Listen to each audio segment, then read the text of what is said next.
Hey everyone, here to talk about Monday's workout 42720. You're gonna start with a 500 meter row. I realize most of us don't have a row machine at our house. If you're lucky enough to definitely hit that. That's a good way to warm up.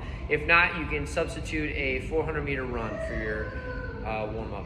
Then the next thing we're gonna do is called a lying T side stretch. Probably seen this one before with different variations. This is probably the easiest modification, but also a very good way to get a good stretch going. So the way it works, you're gonna make a T with your arms here, knees together, and then all the way over to one side. So you see how my arm's starting to come up off the ground here? That's what I wanna work on keeping down. So we wanna try to keep our arm and our back nice and flat and let the weight of our knees and our legs do the work here. So we'll hold on both sides. Again, my hand starts to come up. I want to fight to keep that down. Keeping our back flat on the ground is what's really going to make this stretch worthwhile. You should feel that pull in your core. We don't do a lot of twisting movements side to side, so we want to make sure that we're warming up those bilateral movements. All right? So lying T-side stretch and a 400 meter run for your warm-up. The workout today goes like this. It's a 21-minute AMRAP. If you've forgotten what an AMRAP is because you've been stuck in isolation for so long that you don't remember, it's as many reps, rounds as possible. As many rounds and reps as possible. So 21 minutes on the clock. Usually we have this set to count down.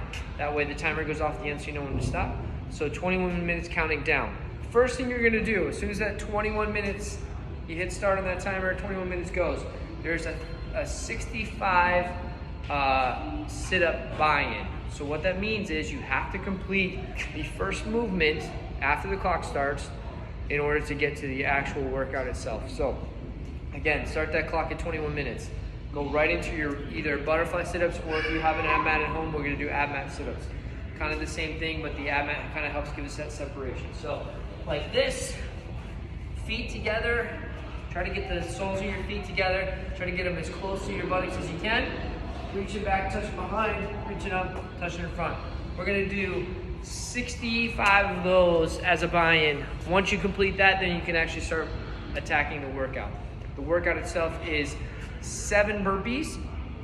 Again, burpees, we wanna see that chest all the way down to the ground. We wanna get back up to our feet, whether you do that with the straight legs, whether you do that with the split leg.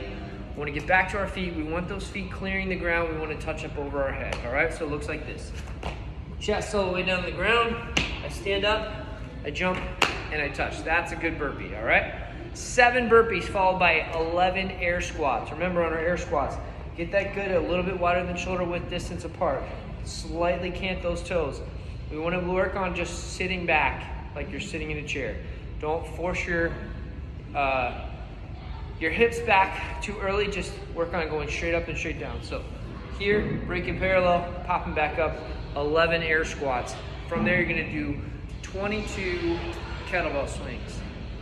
Got my nice 53 here, which is steel weight. 35 would be steel for women. If you have something different at home, feel free to use that. You could also substitute either a dumbbell here or your odd object. If you made that odd object out of the backpack like we talked about a few times. So kettlebell swings we're gonna do American swings, so we're gonna do up over our head, pushing our head through that window. All right, so again, we want to use our hips to generate that momentum and push. You shouldn't really be engaging your arms until you get to that midpoint, all right? The hips should kind of carry that weight, then we can engage our arms, push through. I like to drop that weight straight back down so I can set back up. I don't want that weight to pull me under and set me up for failure with my back, all right? So big hips, pop it up, let it fall straight down, right back into it, okay? 21 minutes, as many rounds and reps as you can. So if you get through it 5 times and then you get 7 burpees and 2 air squats, your score would be 5 plus 9. All right? Keeper change is 30 sandbag get-ups. You've done get-ups a few times. I'll run through them one more time. If you don't have a sandbag, again, perfect time to use your odd object. Whether that's a book bag, if you haven't made one, that's a really easy thing to do. Or you could use a dumbbell or a kettlebell. It's a little bit harder with those. Sandbag, the weight kind of gets distributed a little bit differently, but use what you got, all right? So sandbag get up looks like this. My nice sandbag here.